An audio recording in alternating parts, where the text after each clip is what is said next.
The College Basketball Experience America East edition on the Sports Gambling Podcast Network is brought to you by Underdog. Underdog is hooking up new customers. Play just $5 and get $100 in bonus funds when you sign up with our promo code TCESGPN.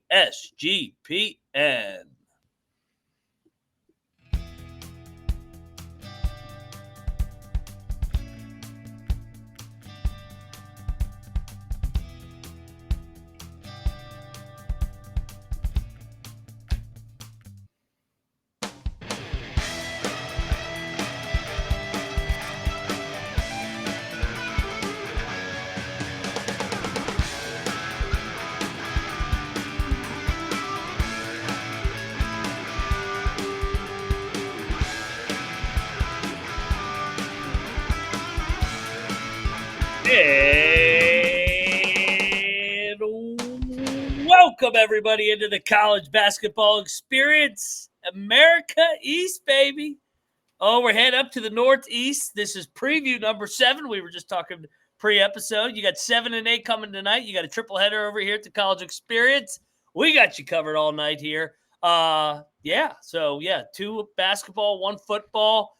Let's fire away, baby. If you're wondering who you're listening to, I am Moneyline Mac, a.k.a. the former video coordinator for Bob Huggins and Frank Martin. It's Mac tonight. Come on, make it Mac tonight. Also known as Mac Tonight, baby. And joining me to talk America East Hoops, you guys know him from the great state of Michigan. He is the LeBaron Drive-In Cocktail Napkin Having. He is Noah Bienick, a.k.a. Noah B77. What's up, man?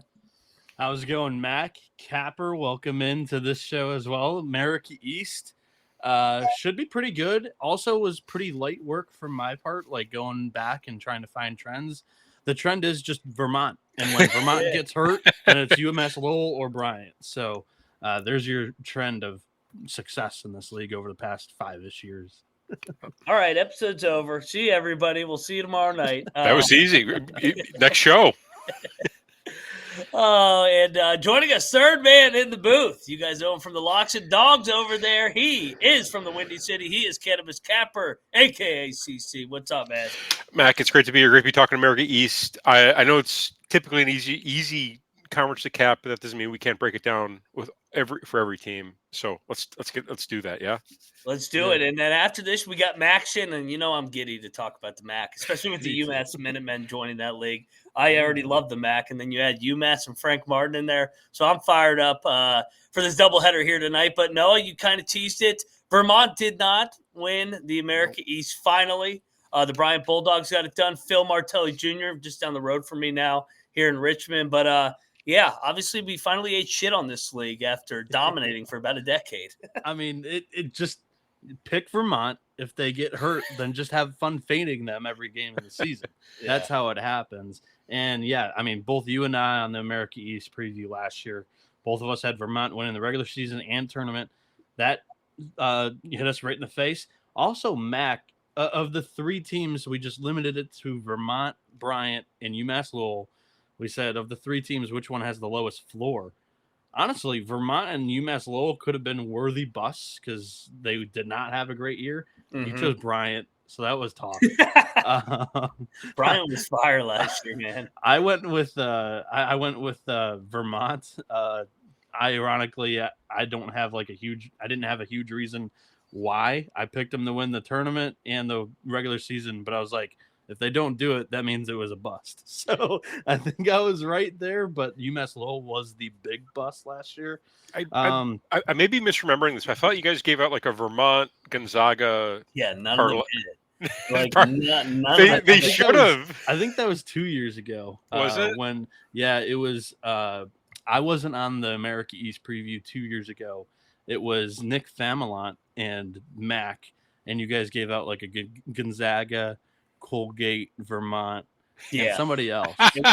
Troy was in on it, and and Gonzaga blew it because St. Mary's. Gonzaga did blow it. Yeah. So the chalk has not been hitting for these. The system plays have not been system plays, especially last year. Vermont and Colgate, like Gonzaga was still pretty dang good in the WCC 2 years ago. But yeah, specifically on this conference where you try to get a little bit cute is your sleeper and bust picks. I talked about the busts for sleepers. I had UMBC. That did not work out well. They went 5-11 in conference. However, Mac had Maine, and that was a really controversial one for me because I was like, they went 500 last year. They finished 4th. And he's like, yeah, but I haven't finished 3rd this year, and they're going to be above 500. So I gave it to Mac, and Maine finished 3rd, and they went 10-6. So I think he got his sleeper correct, but there was a little bit of controversy on the episode last year. But yeah, that's enough recap of what happened last year. Bryant wins the regular season, wins the conference tournament, represents the conference in the NCAA tournament last year as a 15 seed, and they competed against Michigan State. They had that thing within like 3 points in the first half, and then Sparty just pulled away. Yep.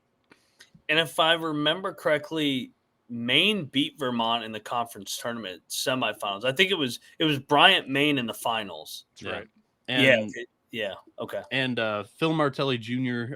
Is no longer at Bryant. He gained the VCU job. So housekeeping, I think we got all of that covered for the America East.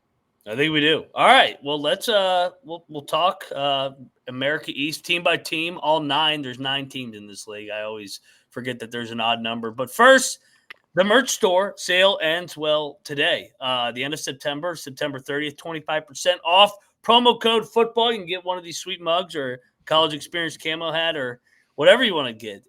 Get on over there. 25% off till about midnight tonight. So get on over there to the SGPN merch store. All righty, let's get over and queue up our slides for the America East, because first up we got the Albany Great Danes. Dwayne Killings over here, 51-76 in his time there. Last year was his best year. They took a little bit of a jump forward. His first winning season in 4 years. They 13 wins, then 8 wins and 13. Then finally able to jump up here into the top 4, going 8-8 in league play. So a little bit of a good year for the Great Danes last year, all things considered. Noah, thoughts on the Great Danes coming off a pretty successful year for Coach Killings? Yeah, pretty successful year for Albany. Like you mentioned, they finished 4th in the conference, go 8-8. However, they do lose all 5 starters from last year, so that's not a great place to begin. For this season, they do return Amir Lindsay, who played 19.5 minutes during his freshman year for the Great Danes last year. He's a 5'11 sophomore guard entering this season. But yeah, that transfer portal class. Will Richardson's the point guard. He comes in from Fordham. He averaged 3 assists last year in the A10. Played 27.5 minutes, 5.5 points per game, 3.5 rebounds. He took 4.5 threes per game, only hit it at 28% clip. But I think this is a really good get for Albany in the America East. You get a Fordham point guard from the A10 last year, played good in a good conference in college basketball. That's a solid get in the America East for sure to manage your offense. You got Naz Muhammad coming in from Northern Illinois. He played 25 minutes a game last year for the Huskies. He's a 6'1 junior, averaged 7.5 points per game last year, shot 4.5 threes a game last year, hit him at a 35% clip. Muhammad and Richardson, big 2 pieces of this offense. They're just going to be, chucking them from deep, and hopefully they're hitting, because these other pieces, I'm not quite sure what their roles are going to be yet. You got Ife West Ingram, a transfer from Rider, only played 12.5 minutes a game last year. Isaac Abide, a Cleveland State transfer who only played 11 minutes a game last year. He's a redshirt senior this year. Ochekwu Okeke, 6'10 redshirt senior forward from Florida International, who only played 11 minutes a game. Tariq Foster, who only played 9 minutes a game last year for Frank Martin at UMass, 6'8 junior forward there. Miles Rose is a St. Bonaventure transfer. He was a walk-on there. Yaya Kita is an Oklahoma transfer who hasn't played in either of his first 2 seasons in his college career. Jaden Kempson and Abdullah Fall are both JUCO transfers. Both of them can attack the glass. They do have a little bit of a scoring element to their game. Both of them juniors. Fall is a 6'10 forward that might get some run here for the Great Danes. But overall, I like the backcourt duo of Richardson, Muhammad. Everything else is kind of a wait and see here. I think it's a middle of the pack team because Killings had such a great year last year, and I think those two guards should be pretty good for the Great Danes this year. But I don't know how high the ceiling is. Okay. I like how the roster. First of all, I love their depth. Like you go up and down this roster, they've got multiple dudes at multiple positions. So I don't think injuries are going to be that big of a deal for them. I mean, if they had if they get beat up in their backcourt, that might hurt them a little bit.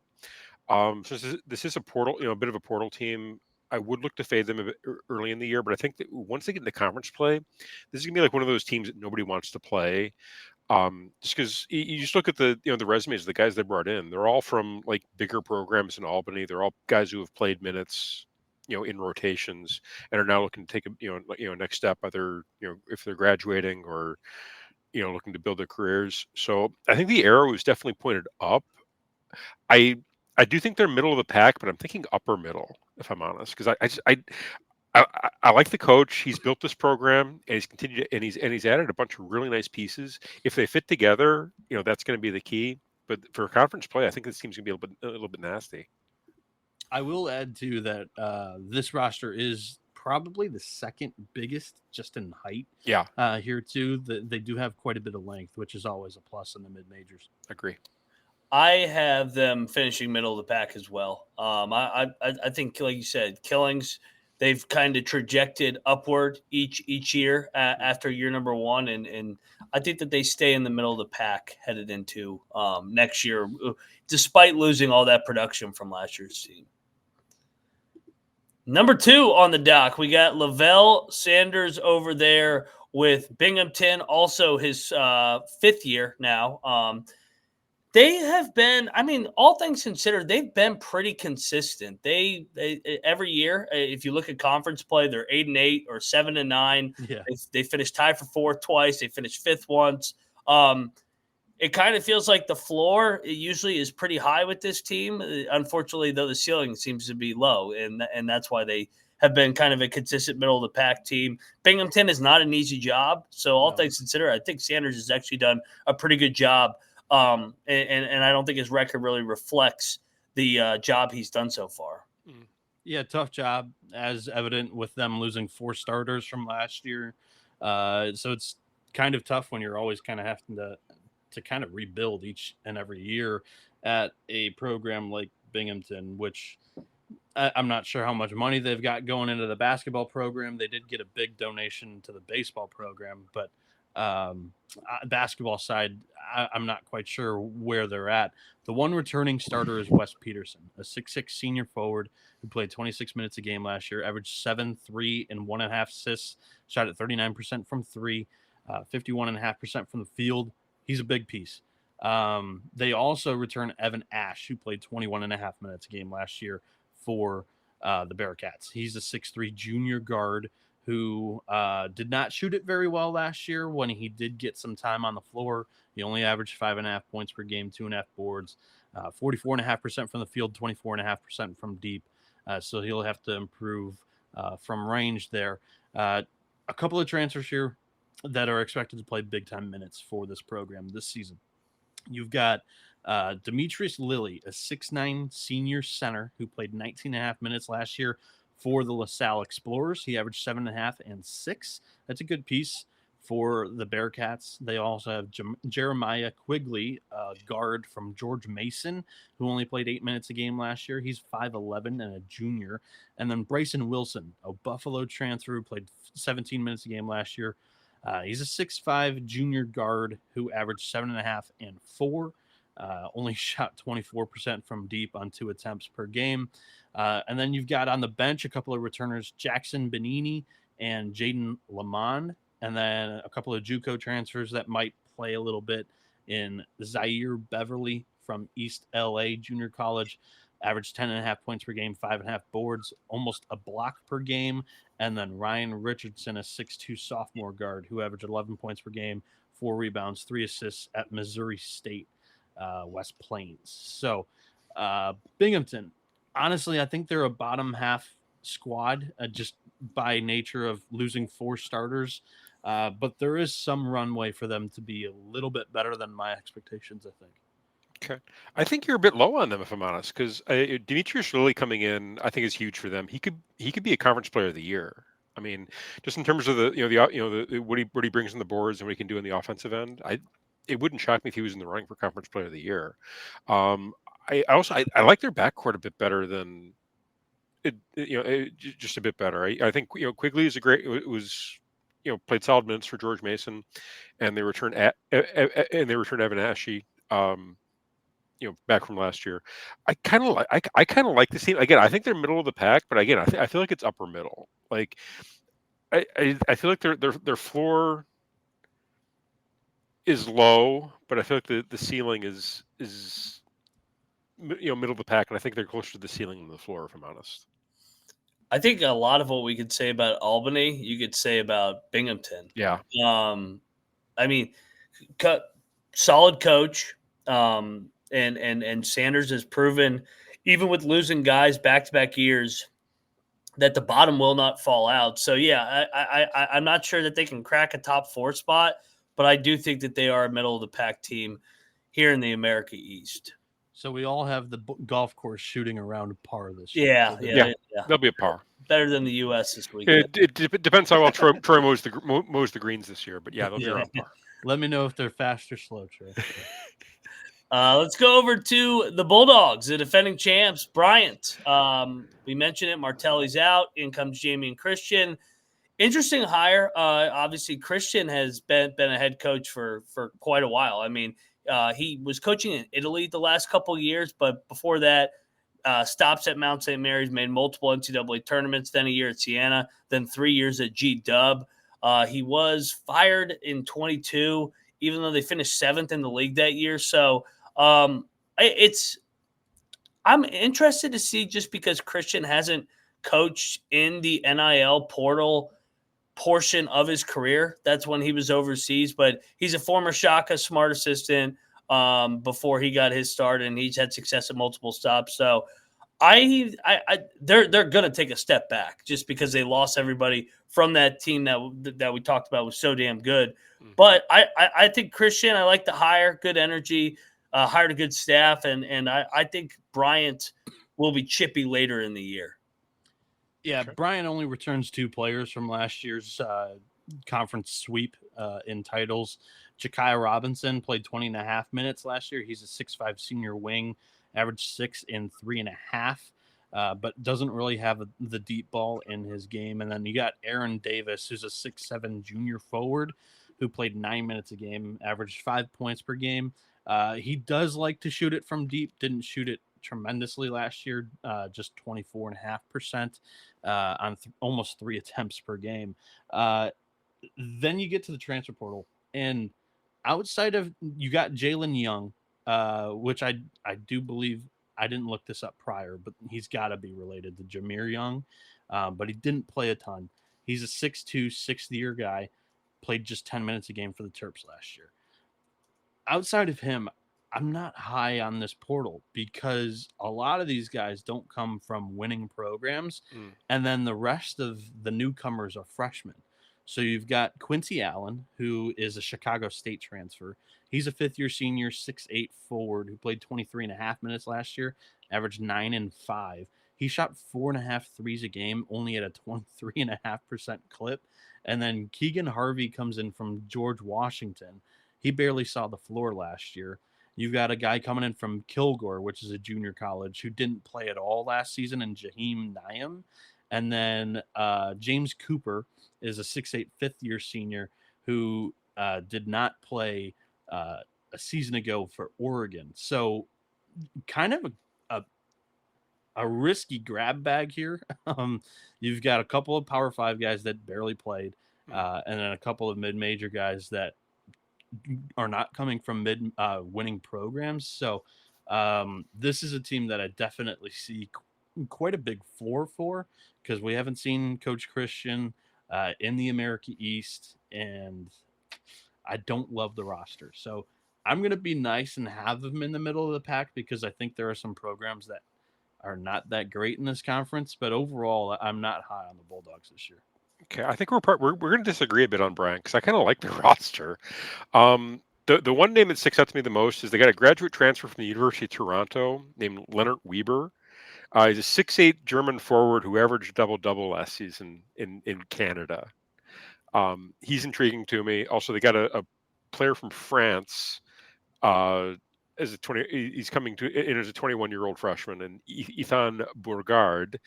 Uh, I kind of want to see what he brings to the table. They've been talking him up, a fair bit, this summer. They also have a big Russian coming in as a freshman. Also, I kind of like the international field they're bringing in, and also they got a Chicago State transfer in Quincy Allen that I kind of like. I don't think they're going to be a contender for the conference, but I do kind of I think they've got some athleticism, and I'm interested to see what the new coach can do. So I kind of like this is going to be one of those teams where I'm it's gonna be like a wait and see. I want to see what the roster looks like, how they kind of fit together. But they've got some really unique pieces, and it's going to be a fun watch. Now that being said, I'm probably not going to want to bet on them very often early. But this is the one team that I definitely want to get eyes on in this conference because they're bringing in again it's like the UT Martin kind of grab bag that kind of has me intrigued. So I'm interested to get eyes on this team. It definitely has a wild card team feel to it. Worth noting, Christian did finish in the top 5 every year in the NEC and the MAAC. So he didn't have success at GW in the A10, but the America East is on the level of those other two programs. So I don't think that they're going to beat Vermont again, but I do have them in my top 4 when we get to the end of the show. All right, let's hit an ad real quick, and then we will touch on the Maine Black Bears on the other side. But over here at the College Experience, we are brought to you by MyBookie.ag. MyBookie is your place to bet on football and everything else. Their prop builder is second to none. Their motto is bet on anything, anywhere, anytime, easy deposit, and lightning fast payouts using crypto. Head over to MyBookie.ag. Use our promo code TCESGPN for a 100% deposit back bonus up to $500 for new customers. That's MyBookie.ag. Promo code TCESGPN. We're also brought to you by Novig. Novig is America's #1 sports prediction market. Novig has an exchange, where you're getting the tips for the best prices. Available in 35-plus states. Download that Novig app and get $50 when you spend $5 using our promo code SGPN. Get in on the action. Novig, promo code SGPN.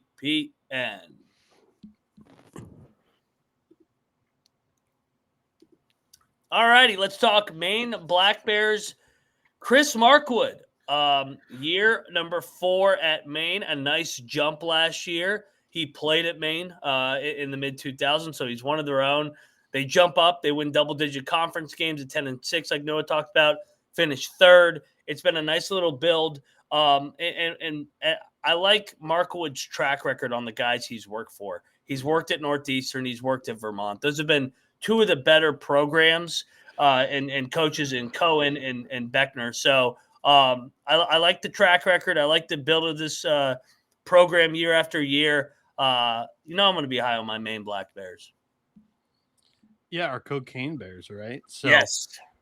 They've got Rawr. according to Torvik, they've got the second most experienced roster, but they do lose 4 starters from last year. They returned 3 guys that played double-digit minutes a season ago. 2 seniors, 2 of them being seniors in the front court. Killian Gribben, who played 18 minutes a season ago, shot at 69.5% from the floor. And then Keelan Steele, a 6'10 senior who averaged 14.5 minutes per game last year and shot 54% from the floor. The other returner being Logan Carey, a 6'3 junior guard who played 10.5 minutes a season ago. And from the portal, they're getting a couple of guys that didn't play a whole lot at their previous destination in the mid-major ranks. I'm not necessarily a huge fan of this portal either. You got Ryan Mabry, a 6'5 senior guard from Quinnipiac, who played 14.5 minutes a game last year, shot 33% from 3 on 3 threes per game. Oh my God, that's a lot of threes. Just in the sentence, not necessarily by volume of him shooting. You got TJ Beal, who has been around the block quite a bit. He's a 6'8 graduate senior coming in from SEMO. He played 14 minutes a game last year for Southeast Missouri State.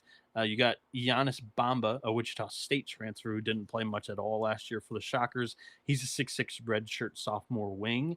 And then you got Makai Gray, a UMass Lowell transfer in conference transfer. He's a 6'4" senior who only played 10 minutes a game last year. The big name on the team is Ace Flag. He's a 6'7" freshman. Yes, the brother of Cooper Flag. However, not quite as talented. He's like one of the like, I don't know, like from Cinderella, like one of the other sisters type deal, where he's got some of the tools that Cooper had. However, he's playing at Maine and committed to Maine for a reason. If he wanted to stay home and, have that type of story, he'd be playing for like a Boston College or Syracuse. But Maine being their home state, they were able to get him to commit to play here. And he's more of a guy that has an outlook of playing for the Black Bears for 2 or 3 years type of deal. Overall, I think a lot lies on the front court here of the two Killian and Keelan, and then Ryan Mabry, the Quinnipiac guard, that's going to be expected to step into more of a distribution role this year for Maine.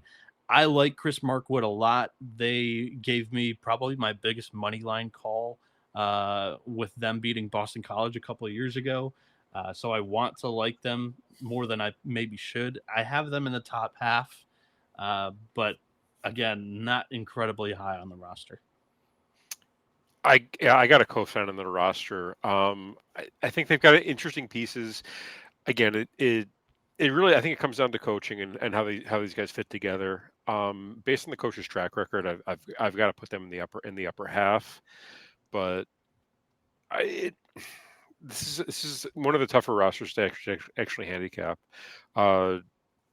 Just based on what they're bringing in. I mean, they've got a fair bit of size, which is nice, but I don't know where the offense is going to come from necessarily. I think they're expecting Ryan Mabry to really step in and provide a fair bit of shooting. Okay, this is like a pretty big mystery team just because there are so many. It's an awfully young roster, and it's not a whole lot of depth, and a bit of a concern here for me. I'll have them in my top half just because I respect the coach, but the floor is definitely very low. Yeah, I will add this too on Markwood. In 3 years at Maine, he's had 2 top 3 defenses, and that's kind of what has carried the deal and the program there. That's gonna have to carry the deal this year too. Mm-hmm. Yeah, he'll grind out games. Like you said, his track record, who he's worked for, and then what he's done in 3 years at Maine. Remember Maine when he took over? They were terrible. Yeah. I mean, this has been a really underrated rebuild job. I'm higher on the roster, I think, than you guys, but I also am probably just banking on Markwood getting the most out of this group. So yeah, they're definitely in my top half. I think they're going to be sneaky once again. So I can see it. Mac, when he took over too, like this was a roster that had quite a few Euros, and those were kind of their better offensive players, and those guys have transferred out. So it'll be interesting to see what the Cocaine Black Bears can help us out. Yeah, he's changed the whole identity. Like you said, they used to be kind of a finesse team. Now they just grind games out, and that's what wins in this league. Unless you're playing Vermont, but I mean, when Vermont was banged up and they were a little bit on the level playing field last year, we saw them beat Vermont's ass in that semifinal by 20. So and you know how you can tell that Ace Flag isn't going to be all that special because he's described as tough, hard nosed with a high IQ. Yeah. When you're I'm sorry, but if you're a white basketball player with those 3 things next to your name, that means you're not much of an athlete. Lacks a little bit of offensive talent. Yes, might grow into his game. Can't jump. There we go. Next up on the dock. So this is an interesting one. New Hampshire, year 3 of Nathan Davis. As you can see, last year the bottom fell out, going 8-24, 16-15 in year 1.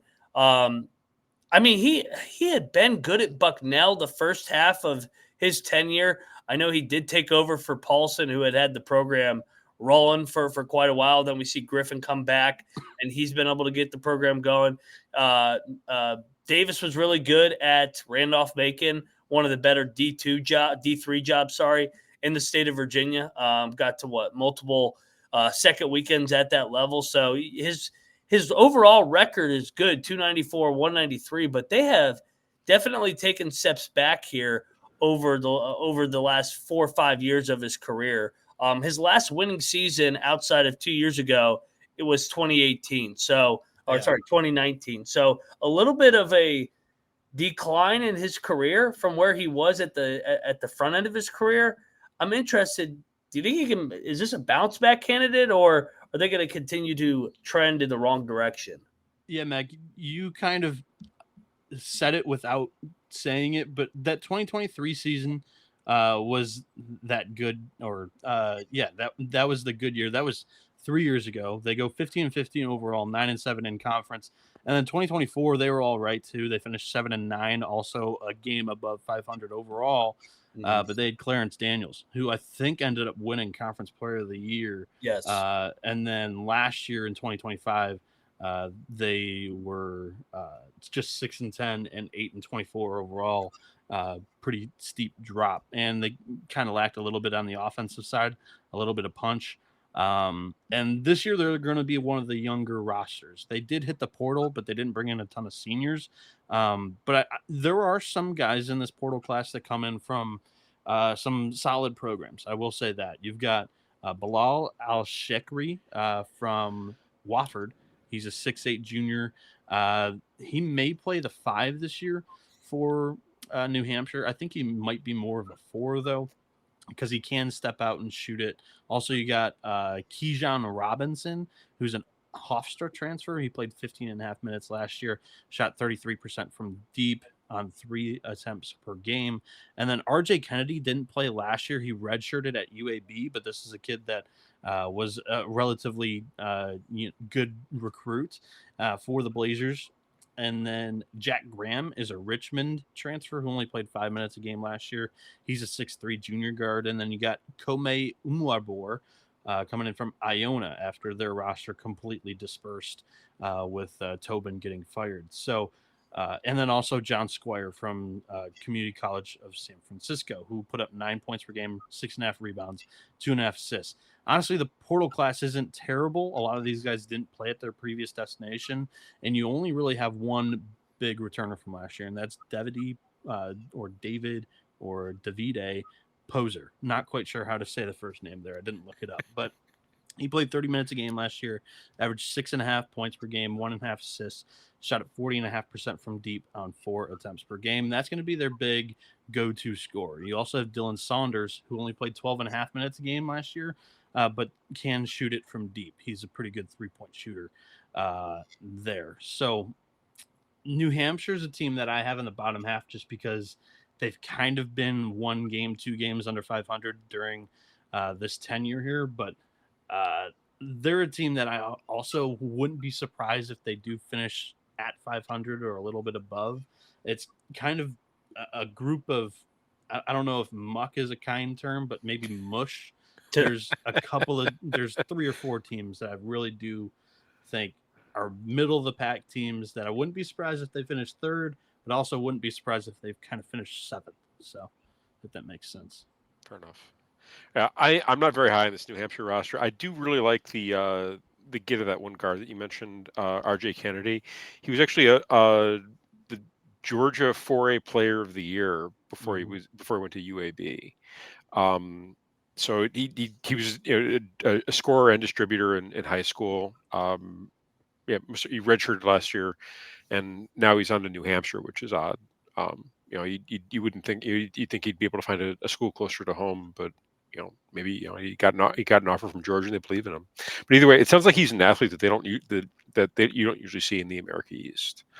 So that's an intriguing play to me. I kind of like their backcourt. Again, this is going to be another team that I'm probably going to look to fade early on in the year, just because they got a lot of moving pieces, a lot of young pieces. I think this could be like a bit of a growing pain year for them. However, I see them as definitely a bottom third of the conference. is there a chance they could take a step up? Maybe, if the athletes really turn out. But just given the amount of production that they lost, it's kind of hard to see them, really do anything in conference this year. I don't know, Mac, what say you? It might not have been a bad thing they lost all those guys because they were 8-20. Put me down for they're going to split the difference in his first 2 years. I don't think that they're going to be 500 overall, but I think that they could jump into that 12-13 win range. But yeah, it's hard to get in on this team. There's just a lot of question marks, and like I said, the step back last year was concerning for me. So I'll probably sell New Hampshire here. Yeah, same. All right, next up, I'll be selling this team too. NJIT, Grant Billmeier, year 3. He is a Kevin Willard guy over from Maryland, Seton Hall. That's the tree he comes from.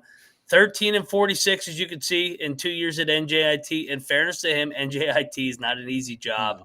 No.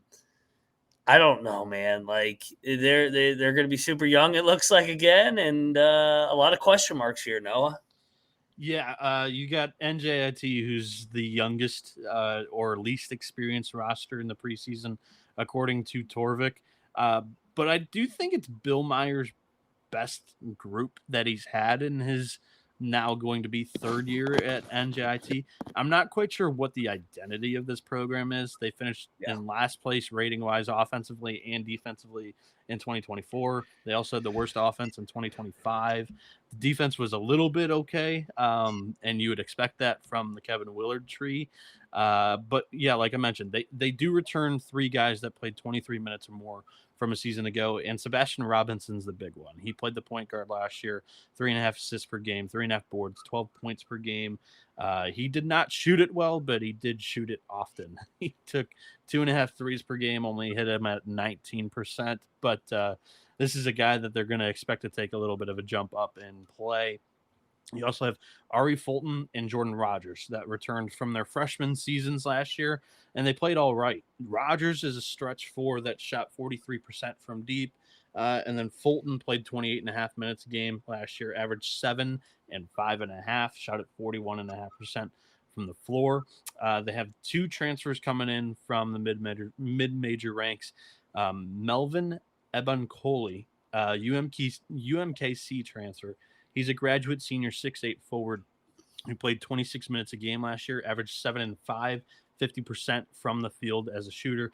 And then Jeremy Clayville, a St. Francis transfer after St. Francis announced that they are reclassifying themselves as D3 school. He transferred out. He's a 6'1" sophomore guard, played 19 minutes a game last year, shot 39% from 3 on 5 attempts per game. I think Sebastian Robinson and Clayville should be a pretty good duo from deep. It's just a young team because you got Fulton and Rogers coming back after playing good minutes, getting good burn as freshmen, but still sophomores, and you can kind of get a little bit of a slump year too after they start to get pretty comfortable in non-conference play and jump into conference play, and it's just sometimes you pretty much find out pretty quick whether they're going to swim or drown. A couple other freshmen last year that played a little bit was Malachi Arrington, a 6'11" forward who played 9 minutes a game. He shot 64% from the field. And Quentin Duncan, who played 13 minutes a game, shot 42.5% from deep on 3.5 attempts per game. Overall, NJIT, I don't have a whole lot to be bullish on here because quite honestly, Billmeier's tenure has not been great to begin with. NJIT was kind of feisty prior, and then now they've just been basement dwellers. I have them down there in the cellar once again until they show me otherwise. Okay. So last year they were 324th in the nation in 3-point percentage and 348th in 2-point percentage in shooting and shooting 2-point shots. Keep it positive. And they've lost their best scorer, and they don't seem to have brought in much in terms of offensive punch. I am kind of intrigued to see the big forward Melvin Ebankoli that you mentioned. He's got size and width. He's a big beefy dude who I think is probably going to be there. He's also 24, So I think he's got a fair bit of he's got a fair bit of experience. And he's got beef. So I think if they're looking for scoring, they should be able to throw it into him,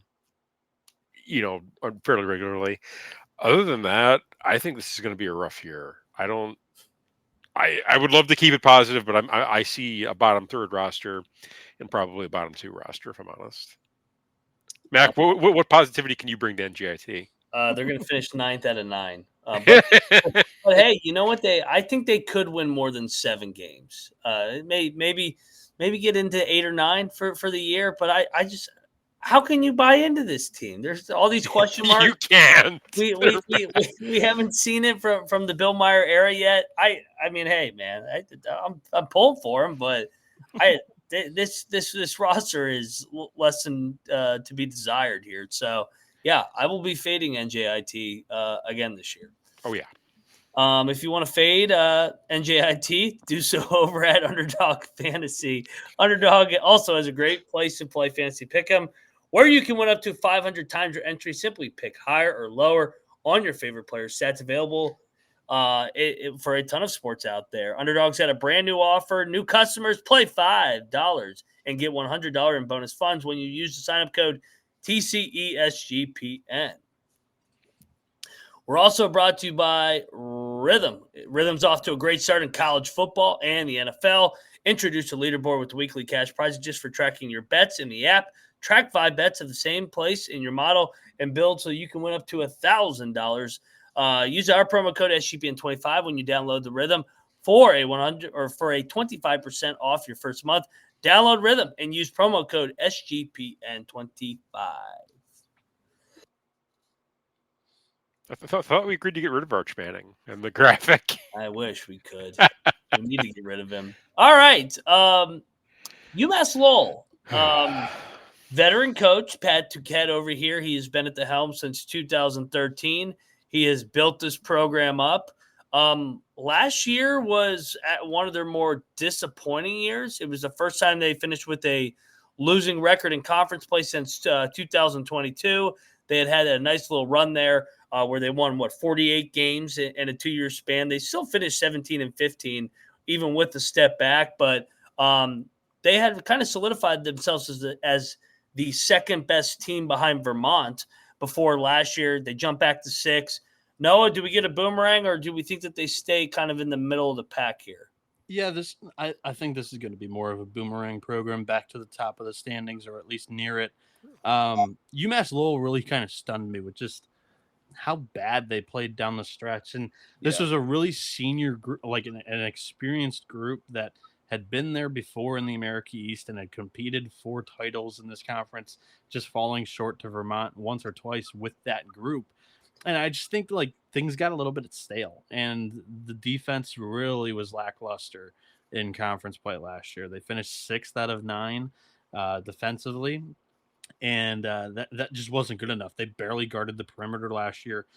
Conference opponents hit 35.5% of their threes against these guys, which is the second most in the conference, only better than UMBC from last year. But UMass Lowell, they do have pretty good offenses year after year. Last year, scoring wasn't the issue, it was just defending. This year, they're going to have to go into the portal, and I like the portal class, and they're going to have to get some scoring. You have Jared Frey coming in from Stony Brook. He took 4 threes per game at a 34% clip, played 23 minutes a game last year. He's a 6'4" senior wing. The other wing that can shoot it pretty well is Khalil Farmer, a 35% shooter from deep on 2.5 attempts from Hofstra. He's a redshirt junior this year. He's 6'3", played 18 minutes a game last year. Daryl Yepto may be the starting point guard for this team. He played for D2 St. Michael's last year. Played 32.5 minutes a game. He's a 6-foot senior. Averaged 15 points per game, 4 boards, 4 assists, 2 steals per game. Shot at 40% from deep. 41.5% from the floor. You've got Austin Green, who's a Texas State transfer. He's a big man, 6'8" senior forward. Jarrell Roberson's a 6'9" senior forward from James Madison, who was hurt last year, didn't play a whole lot. You have a St. Joe's transfer, Sean Simmons II, who's a 6'6" junior. forward. He only got 6 minutes a game of burn last year. Xavier Spencer's from Canada played 26.5 minutes a game at his previous destination, averaged 13.5, 5, 3.5 with 1.5 steals per game as a 6'1" senior guard. He can shoot it from deep as well. And they've got a couple of redshirt freshmen that they expect to take a little bit of a step up and possibly contribute in their rotation this year. That's Isaiah Walter and Chris Johnson. But overall, this is a group that lacks a little bit of proven experience, but has some talent here. And I do believe in Pat Duquette to be able to have a really good offense. It ranks usually near the top in offensive efficiency. It's just the defense. And I'm not quite sure if that's a coaching thing or that was just last year's group. I'm chalking it up to just a little bit stillness and lack of kind of commitment and drive once they started to lose a couple of games that were close in conference. I think this is a bounce back year for Duquette. I have them competing for the title at UMass Lowell. Okay. I want this to be a bounce back year, but I'm not sure that I see it.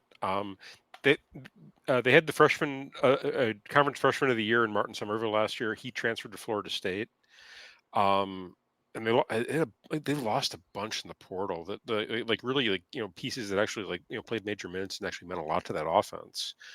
I don't love bringing a D2 transfer to start a point guard, even if he is a senior. That's concerning to me. I usually really like UMass Lowell. I've been a big fan of theirs over the past few years. They've been a fun watch, especially at home. They're bringing in so many moving pieces that you're gonna have to kind of rebuild that culture and rebuild that style of play. And I could see it taking a similar path to Albany, where they really look rough in the non-con, but once it's conference tournament or once it's conference time, they start to turn it, get it into shape and turn it on. I'll probably pick them upper half, but it's based more on the coach and the reputation and the system than on the roster, if I'm honest. Yeah, I just want to check because I was like, man, I felt like Lowell lost all these close games last year. I remember the Bryant game at home, like how they lost that game in the Vermont one.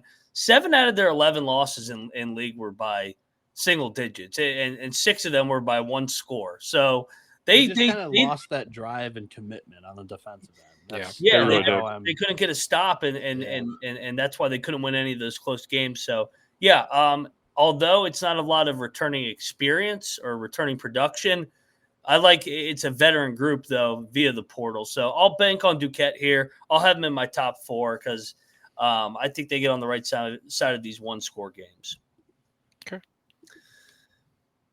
Jim Ferry over there at UMBC, obviously a veteran coach here. He was at Long Island for quite a while. He also was over at Duquesne. He was at Penn State for an interim year. Last year, a disappointing year. Last 2 years have been disappointing because the first 2 years they won 18 games. They finished in the top 4, and they've taken a step back each of the last 2 years, winning 11 and then 13 and finishing 7th and 8th. No, I know they got a lot coming back, but do they jump back to the top half here? Yeah, I will say most of the time Torvik's pretty reliable with the returning minutes. This one's got he at least has them second most at 51%, but I'm not seeing the math add up here. They lose all 5 starters from a season ago. So the one maybe 4 starters, but they lose 5 guys that played 23 plus minutes a game. Ace Valentine's the heart and soul of this team. He's the point guard, average 3 assists per game. He's going to need to step it up offensively this year. He only played 26.5 minutes per game. He's going to probably play around 30 this year. He only averaged 8 points per game, 2.5 boards. Shot at 52% from the field. He's just got to shoot it more. Last year, he enjoyed being a distributor. This year, he's going to have to unlock that offensive ceiling. They've got a pair of Old Dominion transfers in Devin Caesar and Caden Diggs. Caesar's a guard, 6'1" senior, played 20.5 minutes a game last year for the Monarchs. Averaged 11.5 points, 2.5 boards, shot at 39% from the field, 27% from deep on 3.5 attempts per game. And then Caden Diggs is the other ODU transfer. He's a 6'7" sophomore forward who played 10.5 minutes a game last year. So Ace Valentine played 26.5 minutes. The other three returners, 8 minutes a game from Dalen Dickerson. Regimontas Shunis, 6'6" senior forward who played 16.5 minutes. And then Tim Ease, a 6'7" sophomore wing who played 6.5 minutes a game. I'm not quite sure how that adds up to 51%. So don't ask me. Just go to Torvik for that one. But it's Ace Valentine and the Funky Bunch. I'm not quite sure what this group will be able to bring for the Retrievers this upcoming year, but I do believe that Ferry's one of the better coaches in this league. So I don't believe that they're going to necessarily finish in the basement, but there's not a lot of depth in this roster. There's not a lot of returning production. I'm not high on the group. Okay. Did you mention Jalakai King, a transfer from New Haven? No, I did not, but go ahead. Average 15, 4, and 3 last year at New Haven. And I think he's expected to be one of the starters. All right. So either way, I love Ace Valentine. Apparently, he's gotten bigger this offseason. He's listed 6'3", 190, and Ferry's claiming he really developed his body.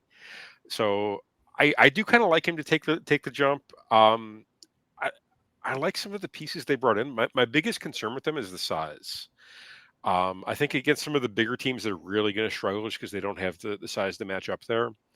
When it comes to shooting the ball and on the offensive side, I think they'll be fine. On the defensive side, that's where I'm a bit more concerned, just because they do kind of lack that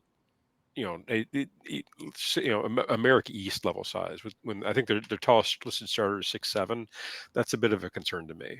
So I like UMBC. I think they're going to be a fun team to watch. I think they're, I'd be, if I'm looking at totals, I think they're going to put up points. But I think they're also going to give up a fair bunch too, just because they do kind of lack that, at least, that size and length in the defensive end. So that's what I'm kind of looking forward from this team. Mac, what say you? I'm kind of torn on them. I think Ferry is due for a little bit of a bounce back after 2 disappointing years, but there are a lot of question marks. I'm going to have them in the middle. They kind of struggle with their identity over the last couple of years, and that's why they haven't had as much success. So, put me down middle of the pack here for these Retrievers. Final team over here in the America East, John Becker, baby. 335 and 176. They have won the regular season 1, 2, 3, 4, 5, 6, 7, 8 times before last year. He's won it 9 times overall. He's finished second or better every single year. Disappointing year last year for Becker, but they're going to win the league. Yeah, they're bouncing back this year. It was disappointing because they couldn't stay healthy, and they have the 2 TJs back. So TJ Long, TJ Hurley, these are the names to remember. Mm-hmm. Big time players, both of them huge scoring guards with some length that can play defense as well. Hurley played 32.5 minutes a game when he was on the floor last year, averaged 16 points per game, shot at 38% from deep on 6.5 threes per game, 42.5% from the field. He's a senior. And then you got TJ Long, who's a 6'4" grad senior guard who played 29 minutes a game last year when he was on the floor, averaged 11 points per game, 3 boards, over an assist and steal per game, shot at 34% from deep on 6.5 attempts per game. Those 2 guys are your 2, in my opinion, best players in this conference, and they're both on the same team. This team's got plenty of size to it as well. I like David Simon, the transfer from San Diego, who's a 6'11", redshirt sophomore. Played 12.5 minutes a game last year for the Toreros. Also can step out and shoot it a little bit. Jackson Skipper is a 6'7" forward from Oral Roberts, who shot it well from deep last year, 36% on 3 attempts per game. He played 16 minutes a game. And then a wild card for me, I don't know a whole lot about him, is Lucas Mari, or it could be Mahi, as he's a Spanish point guard that is having a little bit of visa issues. So I don't know, one, if he's going to get into America, to how much of a role he's going to play for the Catamounts this year. But he's a pretty big piece, I think. Ben Johnson's a 6'3" grad senior. No, not the Chicago Bears coach. He's a Bellarmine transfer who played 30 minutes a game last year, averaged 11.5, 2.5, 2 assists per game, shot at 33.5% from deep on 6.5 attempts. He's going to be a nice bench player for the Catamounts this year. Trey Woodyard is a New Hampshire transfer, in-conference kid who left the Wildcats last year. He's a 6'6" grad wing, played 26 minutes a season ago. You also have Gus Yalden, a Seton Hall transfer, who played 8.5 minutes a game his freshman year. Ben Michaels, who played 22.5 minutes a game his freshman year for Buffalo, 6'8" forward there, who can step out and shoot it as well. And then Chris Kuzmeka, a Loyola Maryland transfer that played 21 minutes a game last year. He's a 6-foot graduate senior. They've got experience, depth, size, offense, defense. Like, this is your conference regular season champ and tournament champ, in my opinion, this year. Yeah, I got to co-sign that. Also, TJ Hurley probably going to win Player of the Year in this conference. He's got to be the odds-on favorite, or him or TJ Long, really. But I would probably lean more Hurley. This is just if Vermont doesn't rebuild, they reload, and that's essentially what they've done. I love this roster up and down. I feel like they have the best backcourt and the best front court in the conference, and they should roll this year. I think the system play is back in play. The system was back in the Patriot. The system's back in the America East. We will be parlaying Vermont and Colgate to win their leagues. I don't know about the Colgate one. Colgate's going to roll in their league. We already previewed that. They had nobody coming back, and they still finished in the top 3. And Vermont lost everybody on their team last year with injuries and still finished second. So, yeah. I'm not putting Colgate back in the system yet, but Vermont's you're crazy. Vermont's there. You're crazy. All right. Final part, everybody's favorite part, 1 through 9. Number 9, I'll lead it off. NJIT. Yeah, we might all have NJIT. Yeah, I think we all have NJIT is the. Okay. Do we all have New Hampshire at 8? I do. Yeah, I do too. So New Hampshire, I like their portal class, but I don't know. They've kind of hovered right around 500. They'll probably finish better than 8th, but no better than 6th. Yeah, I think that's well said. 7. I got Binghamton here at 7. A lot of question marks, but we do like Sellers. Binghamton 7. I'm gonna go 7. UMass Lowell. Ooh. Down your. I think it's a down. Ooh, it's down. Low. It is, but Yeah. I'm not a big fan of. I'm not a big fan of the roster. I'm just a lot of question marks. Mystery team. I've got them at 7. I kept looking at it, and I'm just like, I'm just not seeing it. They are a big portal class, but yeah, I'll talk about Lowell in a second. They came in 6th last year. Yeah. Yeah, that was a crazy year, though. Yeah. Again, I'll talk about maybe Lowell and rebut or rebuke you there. I have a feeling you might, but go ahead. I got UMBC 7th.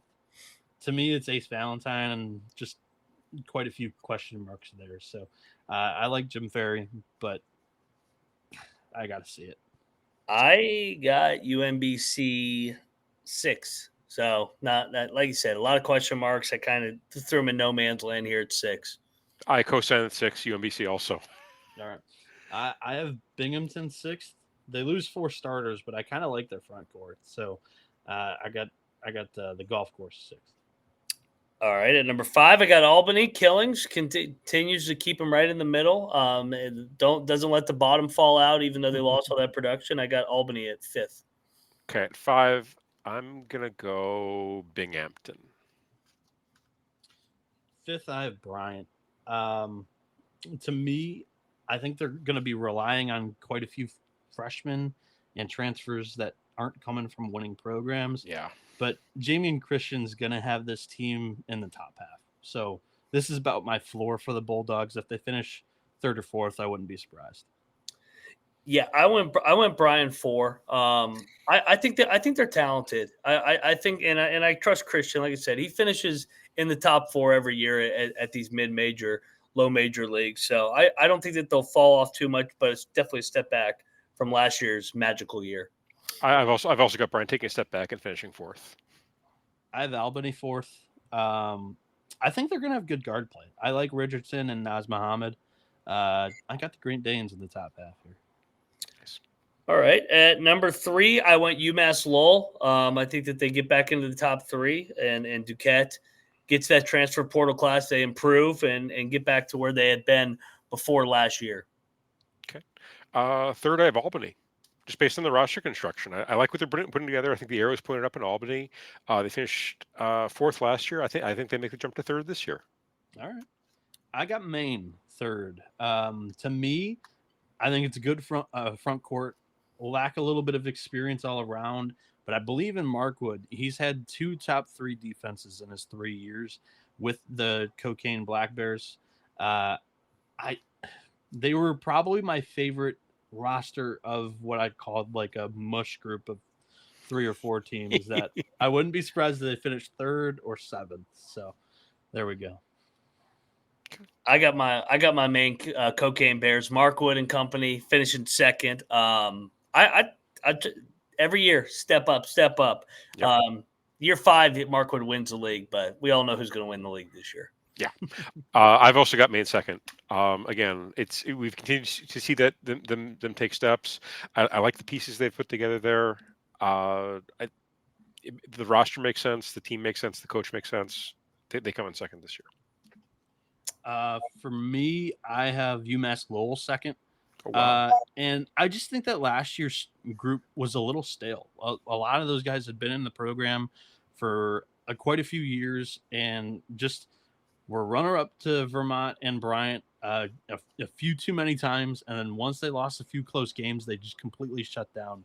Defense was leaky last year. But if you look at the previous 3 seasons under Pat Duquette, defense, 3rd in the America East, 2nd in the America East, and 4th in the America East. And quite honestly, in the country, right around 150th, which is pretty dang good out of the America East overall.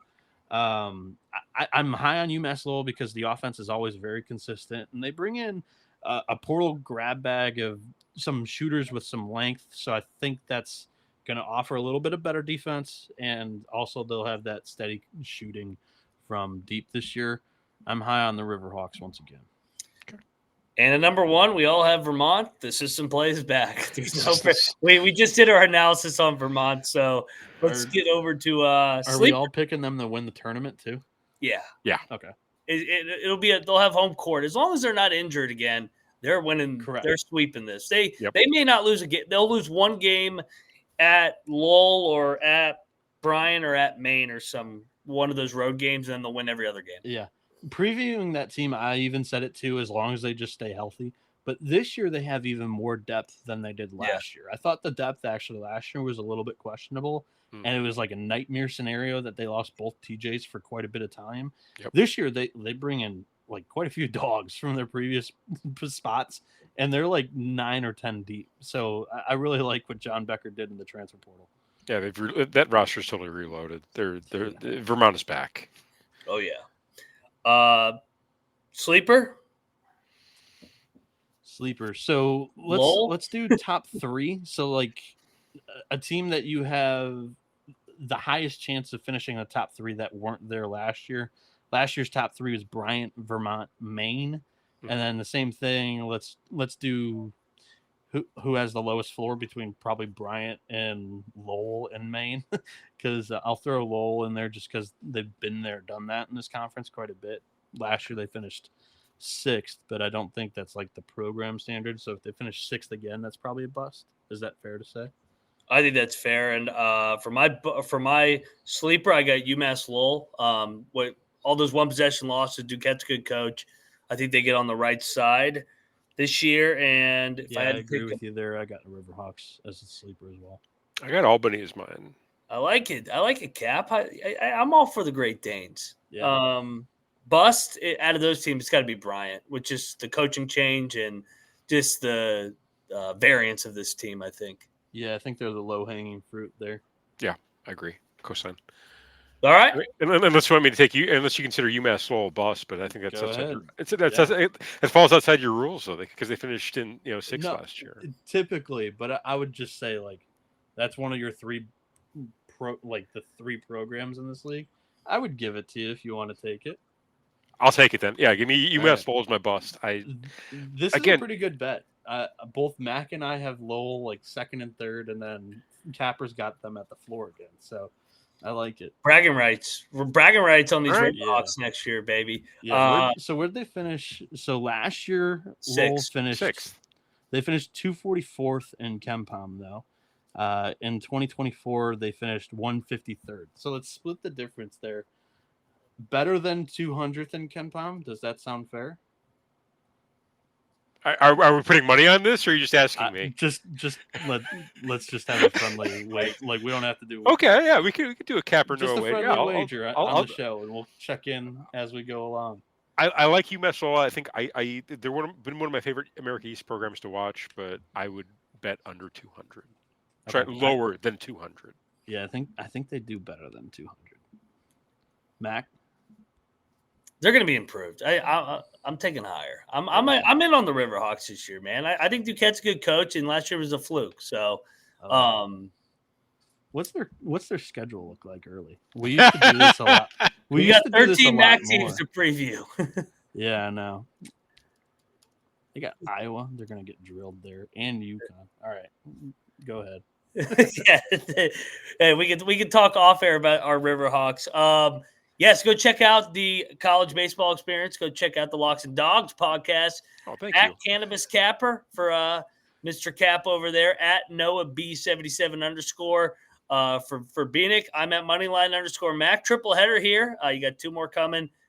Maction up next. Up next. November 29th, UMass Lowell at the Long Island Sharks. Yeah. Lock up UMass Lowell right now. Let's go. Long Island, lay the points at the Steinberg Wellness Center. I am so sick of this LIU voodoo already. The season hasn't even started.